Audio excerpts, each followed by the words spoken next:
નમસ્કાર, હું છું પ્રેરણા. આપ જોઈ રહ્યા છો ઇન્ડિયા ન્યૂઝ ગુજરાતના મહત્વના સમાચારની શરૂઆત કરી વડોદરાથી. રાજ્યભરમાં આજે મેડિકલ અને દવા વેપારી એસોસિએશન દ્વારા ઓનલાઈન દવાના વેચાણના વિરોધમાં હડતાલનું એલાન આપવામાં આવ્યું હતું. વડોદરામાં પણ આ હડતાલનો મિશ્ર પ્રતિસાદ જોવા મળ્યો. રાવપુરા સંસ્થા વસાહત ખાતે વિવિધ એસોસિએશનના આગેવાનો અને સભ્યોએ ભેગા થઈ સરકાર વિરુદ્ધ સૂત્રોચ્ચાર કર્યા અને ઓનલાઈન દવાના વેચાણ પર પ્રતિબંધ લાવવાની માંગ ઉઠાવી હતી. વડોદરામાં આજે મેડિકલ અને દવાના વેપારીઓ દ્વારા ઓનલાઈન દવાના વેચાણના વિરોધમાં હડતાલ યોજાઈ હતી.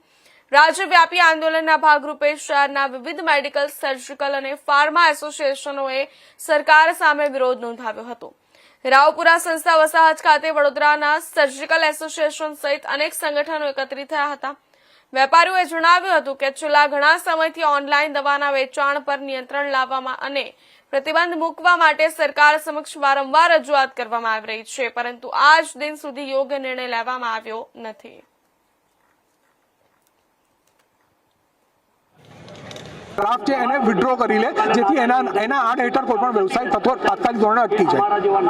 Alpesh Patel, chairman, state association અને ભૂતપૂર્વ પ્રમુખ બરોડા એસોસિએશન.